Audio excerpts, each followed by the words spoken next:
Welcome to the Deeper Thinking podcast. Recently, we explored masculinity and how it's always evolving. This time, we're looking at something just as profound, male vulnerability and the ways love quietly surfaces, the fleeting confessions, the unspoken bonds, and the emotions that slip through in moments we rarely acknowledge. There is a paradox at the heart of human connection, a delicate tension between expression and concealment, between what we feel and what we allow ourselves to show.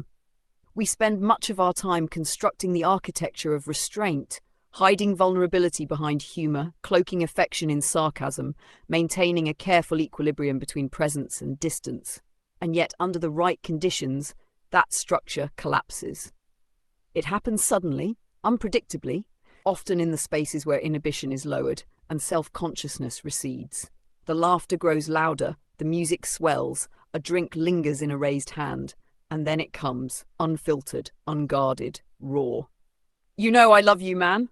The words stumble out, uncertain yet urgent, as if they had been waiting for permission. What is this moment? A confession, a fleeting surrender, or merely an accident of lowered restraint?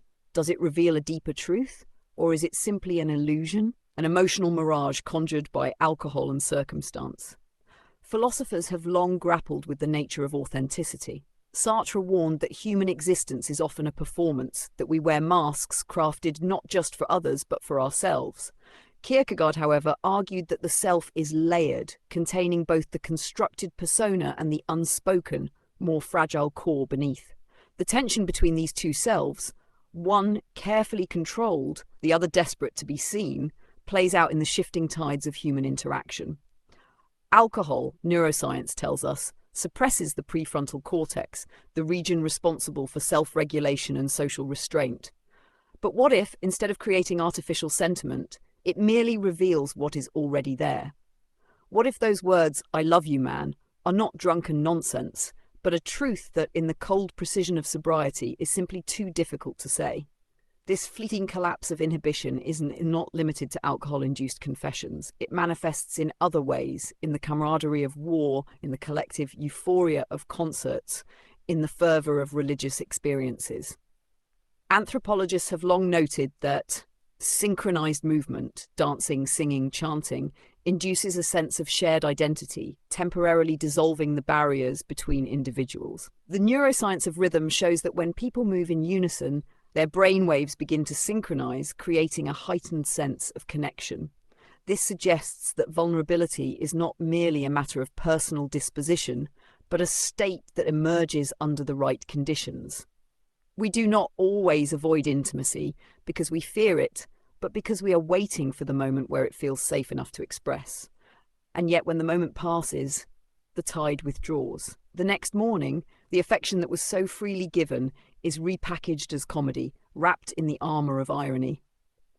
"Dude, you got so emotional last night." Laughter follows, not unkind but necessary, as if to reassure both parties that the walls have been rebuilt. But what if the walls were never fully reconstructed? What if, beneath the banter, the memory of that moment lingers, not as an embarrassment, but as an acknowledgement? What if the words spoken in the haze of the night have already done their work, quietly reinforcing the foundations of connection, making them stronger, even if they are never spoken again? There is an inevitability to this cycle, a push and pull between revelation and retreat, between the unguarded moment and the need to cover it up. But this oscillation is not a sign of weakness or emotional suppression. Rather, it is the rhythm by which human connection sustains itself. Sociologists have long noted that intimacy often requires a socially acceptable excuse. Rituals, substances, and heightened emotional states all serve as mechanisms that allow people to express what they cannot in ordinary conditions. This is why so many cultures have traditions of collective revelry, from ancient Greek symposia to modern bachelor parties, from religious ecstatic states to drunken confessions of friendship. The setting provides plausible deniability, a way to bypass the rigid rules of self-presentation. Yet, beneath the convenience of the excuse, something real is happening. If these moments were merely artifacts of intoxication, they would vanish completely in the morning. Instead, they persist, subtly shaping relationships in ways that are not always acknowledged. A barrier once breached never fully restores itself to its previous state. The philosopher Henry Bergson described memory not as a mere recording device, but as something active, shaping our experience of the present. A conversation that might have been forgotten leaves behind a trace, a shift in perception, a quiet understanding.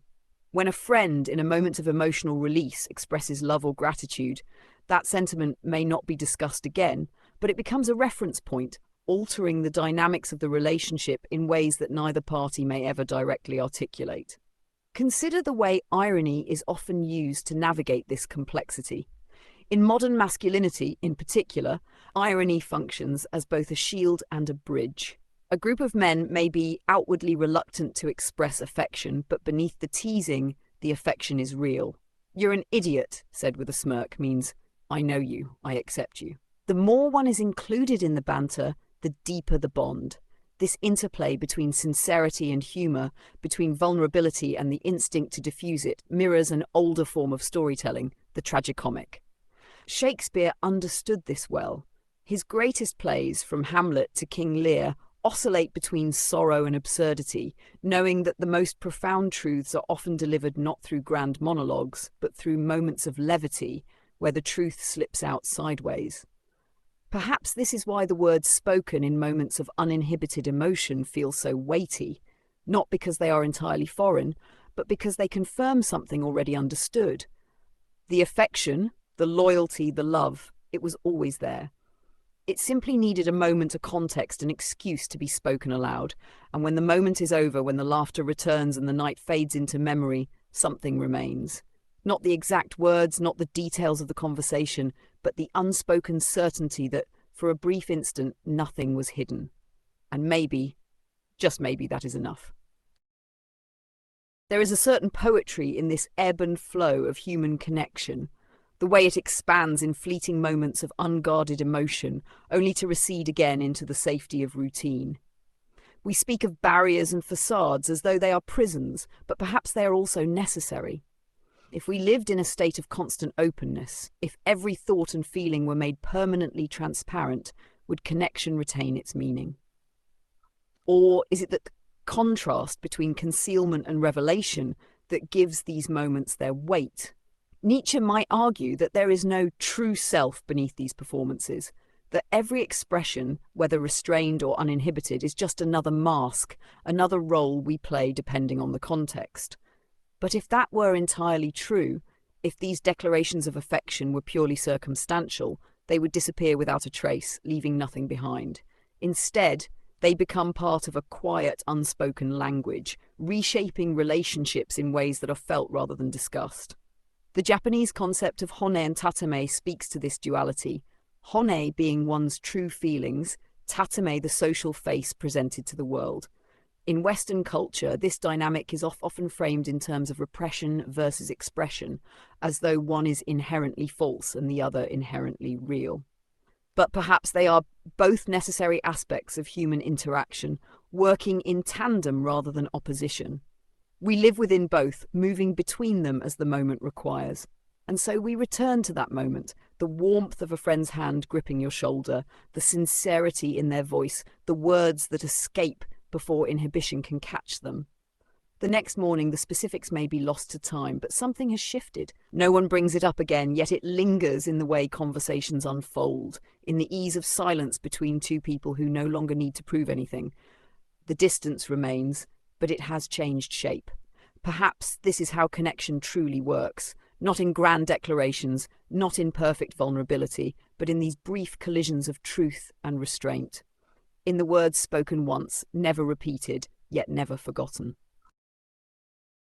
Thank you for listening to this episode of the Deeper Thinking podcast, an audio essay read by me, Holly, your digital narrator. To learn more about the subjects covered today, check out the links in the show notes. Until next time.